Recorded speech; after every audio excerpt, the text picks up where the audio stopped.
उन लोगों ने दुभाषिया को बताया कि वो क्या चाहते हैं। तब दुभाषिया ने दीना को समझाया कि ये लोग कह रहे हैं कि हम आपके आने से बहुत खुश हैं और आपसे ये उपहार पाके वो गदगद हो रहे हैं, और वो ये भी कह रहे हैं कि हमारे मेहमानों की आवभगत करने के लिए कुछ कायदे कानून है जिसका कि पालन करना पड़ेगा।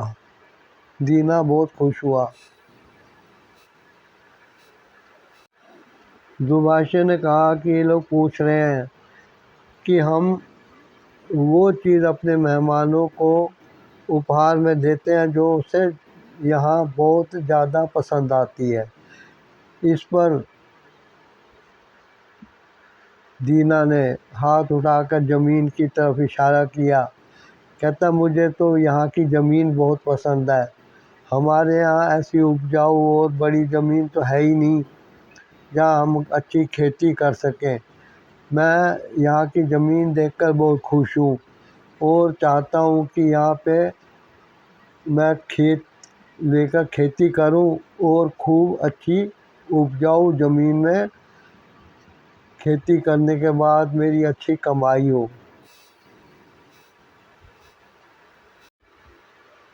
दीना की बात का दुभाषिया ने अपनी भाषा में उन लोगों को जिक्र किया कि मेहमान ये कह रहा है और उसे ज़मीन पसंद है।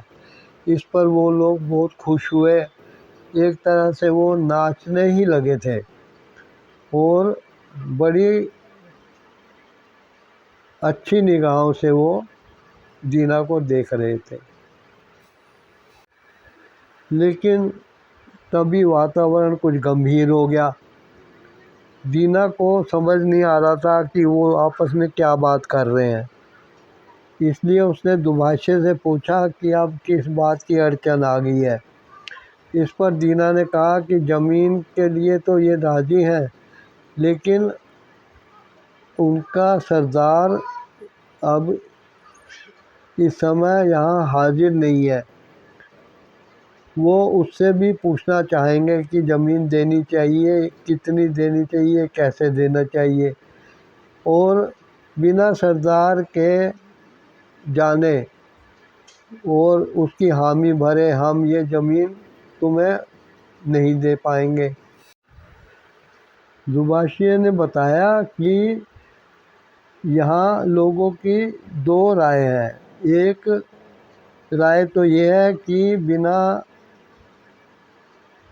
सरदार से पूछे उसकी गैर हाजिरी में ऐसा काम करना उचित नहीं है, और दूसरे लोग कह रहे हैं कि ये तो छोटा सा मामला है, इसको सरदार की गैर हाजिरी में भी किया जा सकता है।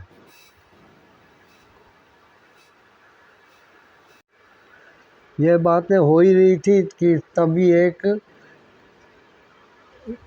आदमी बहुत बड़ी गोल सी टोपी डाले हुए वहाँ आ गया।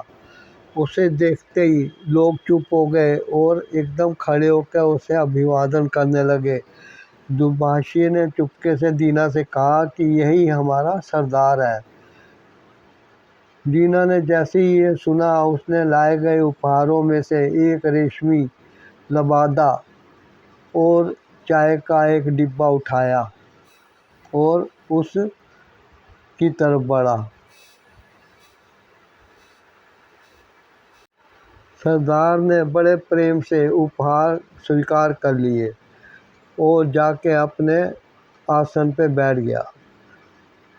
फिर उसने दीना से कहा कि देखो, किसी मामले में अड़चन नहीं है, हम वो सारी ज़मीन तुम्हें दे सकते हैं, हमारे पास ज़मीन की कमी नहीं है। सरदार ने दोनों हाथ उठा के दीना को कहा, चलो जितनी चाहे ज़मीन ले लो, ये ज़मीन तुम्हारी हुई। लेकिन दीना, जो कि शहर से आया था और उसके रिश्तेदार भी शहर में रहते थे, थोड़ी बहुत कानूनी जानकारी उसे भी थी। उसने सोचा बिना किसी दस्तावेज के, बिना किसी लिखा पढ़ी के वो ये खेत कैसे स्वीकार कर सकता है, खरीद सकता है, क्योंकि जैसे ये मूजवानी ज़मीन उसे दे रहे हैं वैसे ही मूजवानी उससे ज़मीन वापस भी छीन सकते हैं। दीना ने कहा कि मैं तो इस पूरी धरती में से एक भूमि का छोटा सा भाग ही अपने लिए मांगता हूँ, लेकिन ये मेरा हो गया इसकी क्या गारंटी है? मैं कैसे समझूं कि ये मेरा हो गया? इसके लिए ज़मीन को नाम तोल करके देखना चाहिए और कुछ लिखा पढ़ी भी हो जानी चाहिए। दीना ने कहा कि आपके बच्चे बड़े होकर ये ज़मीन में से छीन भी सकते हैं और मुझे दिखाने के लिए कोई दस्तावेज भी तो चाहिए कि मैं सिद्ध कर सकूं कि ये ज़मीन मेरी है और मैंने इसके लिए आपको पैसे दिए थे। इस पर उस जमींदार सरदार ने कहा तुम्हारी बात बिल्कुल ठीक है, ऐसा ही होगा। तब दीना ने कहा कि देखो आप बुरा मत मानिएगा, आप बहुत भले लोग हैं, आप मुझे इतनी अच्छी ज़मीन दे रहे हैं, लेकिन मैंने सुना है कि पहले एक सौदागर भी आया था और उसने आपसे ज़मीन ली थी, उसके बदले में दस्तावेज बने थे। सरदार ने कहा हाँ, उसकी तरह तुम्हें भी दस्तावेज बनवा के दिए जाएंगे। पास ही के कस्बे में एक मुंशी हैं जिनके यहाँ लिखा पढ़ी का काम हो जाएगा और रजिस्ट्री तुम्हारे नाम से हो जाएगी। दीना ने कहा कि मुझे ये भी बताइए कि किस भाव से मुझे ये ज़मीन दी जाएगी। सरदार ने कहा कीमत तो एक ही है, एक दिन के 1000 रुपये। सरदार की बात सुन के दीना चौंक गया। कहता क्या मतलब, एक दिन का क्या हिसाब? कहता है एक दिन के हिसाब से कीमत, एक दिन का 1000। इसका क्या मतलब है, कितनी ज़मीन तुम मुझे दे रहे हो? उसने कहा देखो हमारा हिसाब साफ है, एक दिन के तुम्हें 1000 रुपये देने पड़ेंगे, लेकिन इतना हो सकता है कि तुम एक दिन पैदल चल के जितनी ज़मीन नाप लोगे वो सब तुम्हारी हो जाएगी और बदले में तुम 1000 रुपये दिन के हिसाब से हमें दोगे। अब दीना को तो शैतान अपने लपेटे में ले रहा था। इतना समझ होने के बाद भी वो फिर सरदार से पूछ बैठा, एक दिन में मैं जितना चलूँ पूरी मेरी हो जाएगी अगर मैंने पूरी ज़मीन नाप ली? कहता है देखो शर्त ये है कि तुम यहाँ से ज़मीन पे पैदल चलना शुरू करोगे, लेकिन शाम होते होते तुम्हें लौट के यहीं तक आना है, जहाँ से तुम लौटोगे वहाँ तक की ज़मीन तुम्हारी हो जाएगी। दीना ने कहा मैं कैसे समझूंगा कि मैं कहाँ से आया था, किस दिशा से आया था? सरदार बोला ले इसमें क्या मुश्किल बात है, हम सब भी तुम्हारे साथ चलेंगे।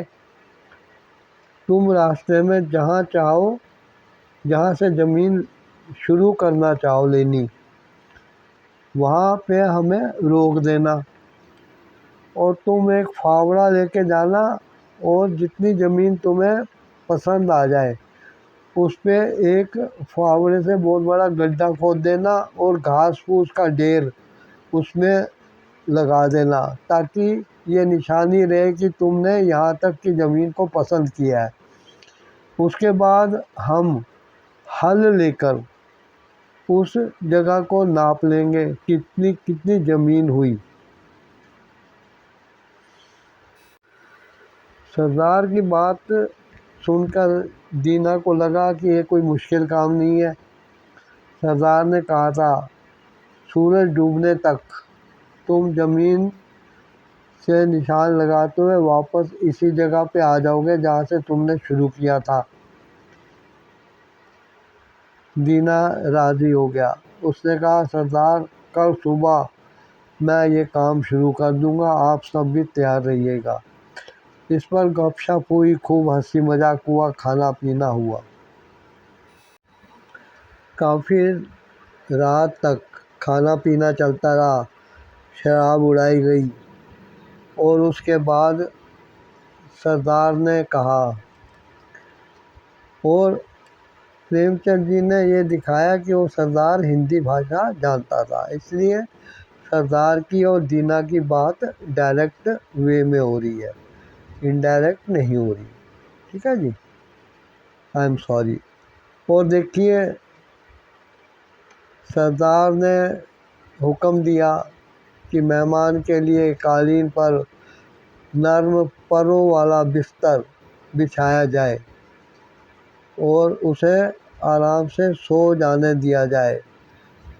उसने दीना से कहा, सुबह सूरज निकलने से पहले ही हम आएंगे और तुम भी तैयार रहना, ताकि जैसे ही सूरज निकले तो तुम्हारा दिन शुरू हो जाएगा और तुम जितनी धरती शाम तक नाप सकोगे उतनी नाप के वापस इसी जगह पे आ जाना जहाँ हम खड़े होंगे, और धरती तुम्हारी हो जाएगी।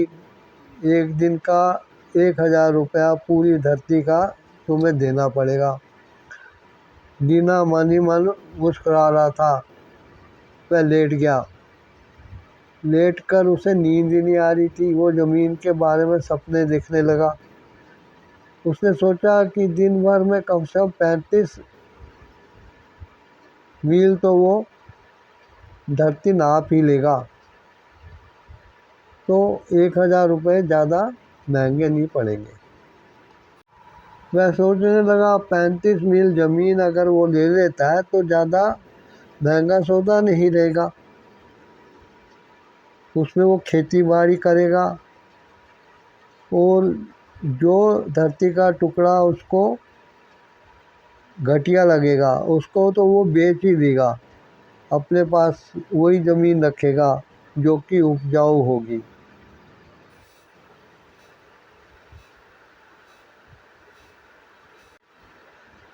दीना को नींद कहाँ, वो तो भविष्य के सपनों में खो गया। वह ये सोचने लगा कि कितने एकड़ ज़मीन पर वो खेती करेगा और कितने एकड़ ज़मीन वो अन्य कामों में लगाएगा। फिर उसने सोचा कि चराई के लिए अगर वो ज़मीन किसी को देगा तो उससे भी काफ़ी मुनाफा कमा सकता है। उसे नींद ही नहीं आ रही थी। वो भविष्य के कुलाबे मिलाता रहा। अभी अभी दीना की आँख लगी थी। वह ठीक से पक्की नींद में सो भी ना पाया था और उसे जोर जोर से हंसने की आवाज़ सुनाई दी। उसकी नींद टूट गई। वह अचरज से भर गया कि इस टाइम उसके तंबू के बाहर कौन हंस रहा है। उसने जाकर देखा कि सरदार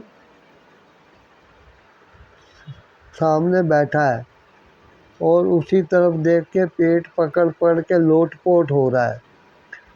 वह हैरानी से सरदार के पास गया, लेकिन नज़दीक जाकर देखा तो सरदार की जगह उसे वही सौदागर दिखाई दिया जिसने कि ज़मीन के दस्तावेज दिखाए थे और उसे इस गांव की तरफ भेजा था।